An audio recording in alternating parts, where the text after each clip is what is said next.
എല്ലാരും ഹാപ്പി ആയിട്ടിരുന്നു. മാം പഠിപ്പിക്കുന്നത് മാത്രം പഠിച്ചിട്ട് പോയാ മതി. ഞാന് മാം പഠിപ്പിക്കുന്നത് മാത്രമാണ് പഠിച്ചത്. ഇതിനു മുന്നേ ഞാനൊരു കോഴ്സിന് ചേർന്നിട്ടുണ്ട്. അതിന്റകത്ത് എനിക്ക് ഒത്തിരി പഠിക്കാനുണ്ടായിരുന്നു. അപ്പൊ എനിക്ക് 5 വീക്സിന്റെ കോഴ്സ് കഴിഞ്ഞപ്പോ ഞാനിങ്ങനെ വിചാരിക്കും, ദൈവമേ ആ നോട്ടും കൂടെ നോക്കണം.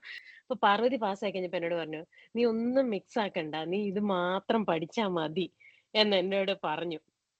ഞാനതുകൊണ്ട് ഇത് മാത്രം പഠിച്ചു.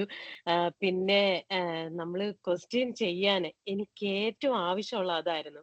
ഒരു ക്വസ്റ്റ്യൻ എങ്ങനെയാണ് നമ്മള് അത് കിട്ടുമ്പം അത് എങ്ങനെയാണ് നമ്മളത് ചിന്തിക്കേണ്ടത്, അതിന്റെ ആൻസറിലേക്ക് എത്തേണ്ടത് എങ്ങനെയാണ്, ബാക്കിയുള്ള തെറ്റായ ആൻസറുകൾ എലിമിനേറ്റ് ചെയ്യുന്നത് എങ്ങനെയാണ്, ഇതൊക്കെയായിരുന്നു എനിക്ക് ശരിക്കും വേണ്ടത്. ഞാൻ ആദ്യം ഇൻസ്റ്റാഗ്രാമില് മാമിന്റെ ഒരു സ്റ്റുഡന്റ് ഇങ്ങനെ ഇടുന്നു. ക്വസ്റ്റ്യൻസ് ചെയ്യിപ്പിക്കുന്നു എന്ന് ഒരു ചേച്ചി പറയുന്നത് കണ്ടിട്ടാണ് ഞാൻ വേറെ ഒന്നും നോക്കാതെ പിന്നെ മാമിന്റെ 1, 2 വീഡിയോ കണ്ടു. അത് കണ്ടിട്ടാണ് ഞാൻ ചേർന്നത്. കാരണം ഞാൻ ചോദിച്ചവരുടെ അടുത്തൊക്കെ എന്നോട് എല്ലാരും പറഞ്ഞു, ഞങ്ങള് ജസ്റ്റ് യുവേൾഡ് ചെയ്തു, പഠിച്ചു പാസ്സായി. പക്ഷെ എനിക്ക് ഒരു മോട്ടിവേഷനും ഇല്ല ക്വസ്റ്റ്യൻ ചെയ്യാൻ വേണ്ടിയിട്ട്. ഞാന് ചെയ്യും. പക്ഷേ നമുക്ക് ആ ഒരു കറക്റ്റായ രീതിയിൽ അതിന്റെ ഇത് മനസ്സിലാക്കാൻ പറ്റുന്നില്ല. ജസ്റ്റ് ഒരു കാണാപ്പാഠം പഠിക്കുന്നത് പോലെ ഇങ്ങനെ ജസ്റ്റ് വായിച്ചു പോകും. എന്നിട്ട് വീണ്ടും അടുത്തത് ചെയ്യും. ആഹ് പിന്നെ അപ്പൊ എനിക്കത് അത്ര ഇതായിട്ട് തോന്നിയില്ല. അത് കഴിഞ്ഞ് മാമിന്റെ ക്ലാസ്സിൽ കേറി മാം പറഞ്ഞതുപോലെ അതിന്റെ കോൺസെപ്റ്റ് മനസ്സിലാക്കി അത് ചെയ്ത് വന്നപ്പോഴാണ് കൂടുതല് ആൻസറുകൾ ശരിയാകാൻ തുടങ്ങിയത്. പിന്നെ ആ വീക്കിലി ഉള്ള അസസ്മെന്റ് അത് ഒത്തിരി ഹെൽപ്പ് ചെയ്യും. പിന്നെ മാക്സിമം നിങ്ങള് മാമിനെ യൂസ് ചെയ്യണം. അതായത് മാമിന്റെ അടുത്ത് എന്ത് ചോദിച്ചാലും നമുക്ക് കറക്റ്റ് ആയിട്ട് ഒരു കാര്യം ചോദിക്കുന്നെങ്കിൽ അതിന്റെ മേളിലുള്ള കാര്യം, താഴെയുള്ള കാര്യം, എല്ലാ കാര്യവും നമുക്ക് എക്സ്പ്ലെയിൻ ചെയ്തു തരും. എല്ലാരും മാമിന്റെ നോട്ട് പഠിക്കുക, പോവുക കേട്ടോ. എനിക്ക് ഒത്തിരി ടഫായിരുന്നു ക്വസ്റ്റ്യൻസ്. ഞാൻ 150 ക്വസ്റ്റ്യൻസും ചെയ്തു. ഞാൻ ഇറങ്ങിയപ്പം എനിക്ക് ഭയങ്കര തലകറക്കം അങ്ങനെയൊക്കെ ആയിരുന്നു.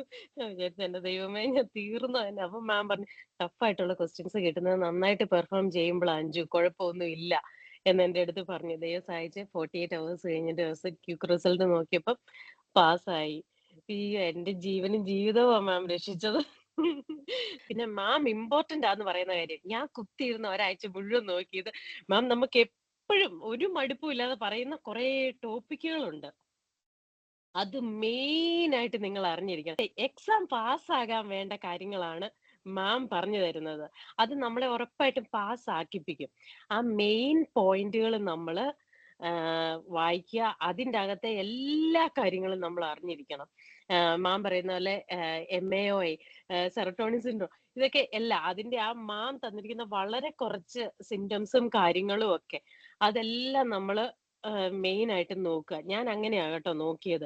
കാരണം എനിക്ക് എല്ലാ കാര്യങ്ങളും കൂടെ ഓർത്തിരിക്കത്തില്ല. എനിക്ക് അത്രയും മെമ്മറി പവർ ഇല്ല. എനിക്കറിയില്ല. ഞാൻ കൂടുതൽ പഠിച്ചാൽ ഞാൻ മറന്നു പോകും. അപ്പം എനിക്ക് മാമിന്റേതാകുമ്പോ വളരെ ഷോർട്ട് ആയിട്ട് കാര്യങ്ങള് എന്നാ നമുക്ക് നല്ല രീതിയിൽ മനസ്സിലാവുന്ന കാര്യങ്ങള് ഞാൻ ഇത്രയും നാളും പഠിച്ചു.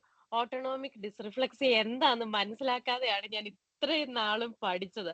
എന്തോ ഒരു എമർജൻസിയാണ് ഇങ്ങനെ ഞാൻ പഠിച്ചു വെക്കുമായിരുന്നു. പക്ഷെ ഈ ക്ലാസ് കൂടിക്കഴിഞ്ഞപ്പോഴാണ് ഓട്ടോണോമിക് ഡിസ്റിഫ്ലക്സി എന്താണ്, അതെന്തുകൊണ്ടാണ് ഇമ്പോർട്ടന്റ് ആവുന്നതെന്നൊക്കെ ഉള്ളത് എനിക്ക് മനസ്സിലായത്. അത് മനസ്സിലാക്കി പഠിക്കുമ്പോഴത്തേക്കും നമുക്ക് കുറച്ചും കൂടെയും കാര്യങ്ങൾ എളുപ്പമാകും. അതുകൊണ്ട് നിങ്ങളെല്ലാരും മാം തരുന്ന നോട്ട് നന്നായിട്ട് പഠിക്കാൻ. ക്വസ്റ്റ്യൻ ഒക്കെ ഉറപ്പായിട്ടും നിങ്ങൾക്ക് ചോദിച്ചതില്ലേ? എല്ലാവർക്കും വരാൻ പിന്നെ നമുക്കൊരു ഭയങ്കര സപ്പോർട്ട്. നമ്മൾ വിളിക്കുമ്പം എന്താ പറയാ, നമ്മളുടെ കാര്യങ്ങൾക്ക് ആൻസർ ചെയ്യുക. പിന്നെ ലാസ്റ്റ് ദിവസം നമുക്ക് കുറെ ഇമ്പോർട്ടന്റ് ആയിട്ടുള്ള ക്വസ്റ്റ്യൻസ് പറഞ്ഞു തരിക. നിങ്ങളൊക്കെ അത് യൂട്ടിലൈസ് ചെയ്യണം കേട്ടോ. അത് ഭയങ്കര ഹെൽപ്പ് ചെയ്യും നമ്മളെ. നമുക്ക് ഭയങ്കര കോൺഫിഡൻസ് ബൂസ്റ്റ് ചെയ്യും. നമ്മൾ മാം ചോദിക്കുന്നതിനെല്ലാം നമുക്ക് ആൻസർ അറിയാതെ ഓക്കെ എനിക്കിത് അറിയാം. നമ്മൾ വിചാരിക്കുന്ന ആ ഒരു തലേ ദിവസം, അയ്യോ എനിക്ക് അത് ഓർമ്മയില്ല, എനിക്ക് ഇത് ഓർമ്മയില്ല, നമുക്കൊന്നും ഓർമ്മയില്ല എന്ന്. പക്ഷെ മാം ചോദിക്കുമ്പം നമുക്ക് അതൊക്കെ ഓർമ്മ വരും. ഒരു 1 അവറിൽ ആ മാം ആ ഫുൾ സിസ്റ്റത്തിലെ പലയിടത്തുനിന്നും ഉള്ള മെയിൻ ആയിട്ടുള്ള കാര്യങ്ങളാണ് ചോദിക്കുന്നത് നമ്മുടെ അടുത്തോട്ട്. അപ്പൊ നമുക്കത് എല്ലാം ഓർമ്മ വരും ഒന്നും കൂടെ. Congratulations again. Okay, take care. Okay thank you.